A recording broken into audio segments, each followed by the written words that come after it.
Hi guys, welcome to my YouTube vlog. For today's video, simple lang. Nandito tayo sa Sasebo Motomachi. Yan. So, nandito kami ngayon kasi na-report kami.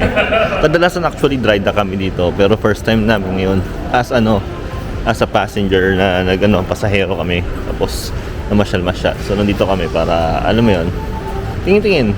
So, ayun, kadalasan kapag drive na kami dito kami. Pero ayun nga, iba rin yung feeling na alam mo yun. Pag port namin, literal na tabi ng port namin itong Motomachi. So, nandito lang kami kagad. So, asahan ko na marami ako makikita mga kasamang crew. Ayun. Kagaya may kasapig kagad ako. So, mga papasyalan mo dito. Ayan, meron mga jacket, tindahan. Ngayon at the moment is Monday. So, medyo relax lang ngayon. Nothing to see. Order ako ng burger, 10 minutes daw. Babalikan ko na lang. So, ganito mga na-offer na sa Sasebo Motomachi. Ayan, may mga sashimi, sushi, stuff like that. Ngayon tahimik lang. Kasi Monday. Monday ba ngayon? Oh, Monday ngayon. So, regular day. So, pasyal mo tayo. Ang Sasebo is like a mix of Japanese and American. Kasi nandito yung American base din. So, may mga American brands dito. Madalas American brand. Tapos, ayun. So, medyo nakaka-relax na din. Hindi siya yung kakain ibang traditional talaga na Japanese na talaga. Yan. So, maraming fashion district dito. Yan. Ayan. Mga paninda. Tapos, ayan. Bira ka lang makakita na Motomachi na maraming tao in the middle of the afternoon. Ayan. May mga flower shop po. Diba? Middle of the afternoon. May namimili ng flower shop. Ayan. Si ate, oh. Diba? Ayan. Masyadong relax dito. Chill masyado. Yun nga, 50% sale, oh. Pasar. Ayan. Astig.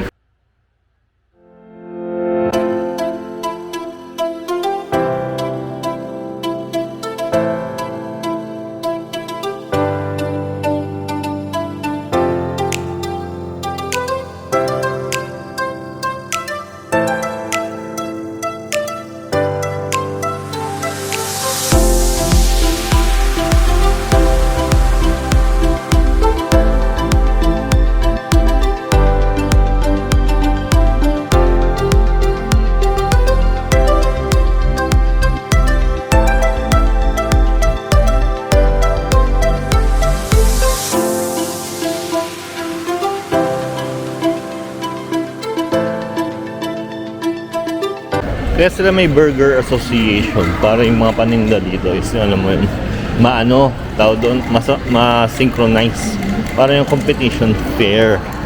Ayun dito kasi nga syempre main product nila dito is mga burger, ang mga American product. So ayun, ginaganon nila para may association sila. Kung mag-increase ang price, pare-parehas lang sila.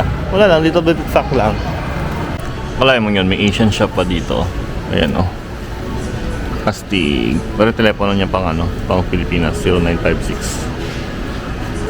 Pasok pa niya. Maliit lang siya. Pilipinas store. Puro nga pagkain Pilipino. Mamahaling dito. Astig. May mga Tomas pa nga, oh. Mga Tomas magkano? 398. Pwede na. Ayun. Pancit Canton. Yung shampoo. Astig. Mantika na lang kulang. Para lang sari-sari store. Astig lang. Ito yung binili ko sa Sasebo Burger. Ayan. Sasebo Baga. Ayun, kasama rin siya sa Sasebo Burger Association Shop. So, iba't ibang klaseng variety siya. So, ito yung in-orderan ko. Yung classic niya, yung lugar ng classic. O, diba? May 20 pa dito. Hi, arigatou gozaimasu. Hi, original de. Thank you. Astig lang dito. May yung around the world. Astig. Pati yan, no? Maglalagay din ako. So, maglalagay din ako ng pin. Ang kita ko. Ayan. Astig, ayan. James was here. All those people in the world. Ayan. Aska 2. Ewan ko 2026 oh. Ayan. So, Aska pa yan. Ito tayo. Ayan. Ayos, alright. Sama ng tingin ni ate nung nilagay ko sticker imbis na pera eh. Para masama loob niya eh. Wala akong dollar yung gagawa ko, di ba? So, pabalik na ako ng barko. Andoin ako Gobangay naman. Gobangay is parang mall lang din. Katabi siya ng barko namin. So, ano to? Mula dito hanggang Gobangay, 5 minutes walk. Nakapayan dapat ako. Kaso sira na siya. So, yun lang. Bawal dito basta-basta magtapon. Kasi nga, bawal yun. Huli ka. Dari ka dyan. Okay na, tama tayo. So, yun, nandiyan tayo sa Gobangay. Ayun na yung pinaka-mall. So, tapat siya ng barko, 10 minutes by walk. So, meron siya mga KFC, AU Mall, Docomo. So, iba-iba't klase siya. Wala ko rin, nakarinan sa loob. Ayun, daan siya ng gamot. Ayun, crew kakain. Hoy! Welcome to my vlog! Ayun, so, akit tayo. Pa-taas. So, yung Gobangay is parang average mall lang din naman sa Japan. It is like may mga specialty lang din dito. Ayan, mga alak, ayan.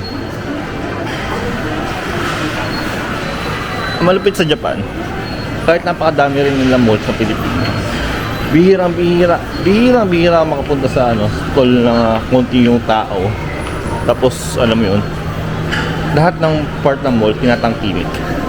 Hindi yung lang, yung isang specific lang. Pero dito sa may kapihan, no?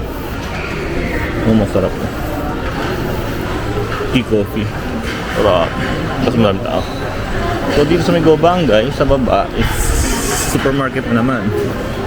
Ang sarap po, shiso, tinapay. Yung shiso. Yung mga hearty foods. Pero huwag na tayo mag-hearty foods eh, pagkain naman sa promise eh. Ayan o. Hearty foods.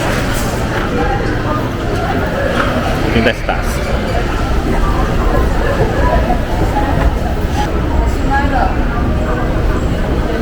Selfie door.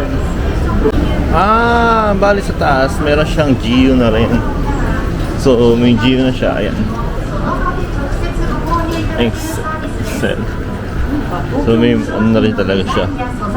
Mga tindahan na rin. Dito balita ko maganda yung ABC Mart dito. Matignan niya. ABC Mart ay ito. Hindi siya sale. May mga ABC Mart din dito. Ganun, stuff like that. Malabas ka naman, di ka namimili. Kasi minsan, alam mo yun, kailangan na natin mag-unwind. Nakita ng tao, feeling to feel normal. Diba? So, maliit lang yung unang first floor ng Gobangay. Patawid na kami sa kabilang wing, which is ayun yung bookstore, bookstall. Ayan, nandito kadala sa lahat ng crew kasi dito may wifi, tsaka may Starbucks. Yan, so nandito sila sigurado. May mga kasalubong ako dito. Yan, dito meron yan. Ayan, Syria, which is I don't know, siguro stuff, mga bilihan lang din. Mga mga amenities lang din. Ayan, Syria.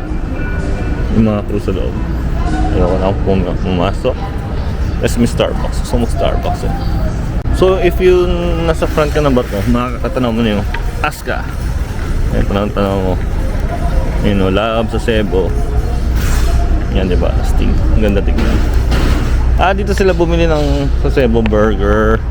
Doon sila namili. Kaya malapit lang. Compared sa pinuntahan ko na mas malayo, C&B Burger kasi medyo pricey. Ito mas mura to. Pang masayang burger na yan. Same price pero alam mo yun, hirap din kasi na maraming tao. Parte ako eh. So yun, nag-order na ako ng Starbucks. Ayan, waiting na lang ako sa medyo mahaba pila, madaming tao. Parang buong bola ata umorder ng kape dito sa Starbucks. So abangan ko na lang. Umorder lang ng dark mocha, frappuccino, and then for takeout na. Kasi walang maupuan, madaming tao. So ito yung sa Cebu Burgers, tapat ang barko natin. Ayun, 10 minutes away with paring Remar. Ha? Sama ko sa vlog. Uy, shout out. Wash out, wash out. Ano ka digit to? Gago. Ayan, yun yung price nila. Mas mura siya dito compared dun sa may Motomachi. Ito rin ba yun? Or yung burger nila. Classic. Standard pa sila sa lagay na yan. Old school style. Habang ako nag-vlog dito, yan sila nagko-computan. Nagko-computan na magkano ginastos. Parang relax lang. Sa mga crew, on the way na dito, nag-picture-picture na sa Cebu. O yan. Mga crew na yung mga yan. Tamang relax lang. Buhay ay balanse. Boy na big. Tanga na lang. Yun, si parang Rema nakabili ng burger. Starbucks pa. Yan, nakapag-grocery pa. Pabalik na kami sa initan ng araw. Ang init-init. Malayo pa yung barko. Alright! Sayang ang lamig, sayang ang puti. Sayang aircon ng barko. Summer ng Aska, ay summer ng Japan. Here we go. So yun, hindi na maabot yung Starbucks ko sa sa barko. Napakainit kasi. So yan, balik na natin duty. Meron akong 1 oras pa para mapagpahinga. Tapos kakainin ko tong burger. Merienda ko mamaya or hapunan. Yun lang tayo. So yun lang. Maraming salamat. Like and subscribe. Maraming salamat. Buhay balanse.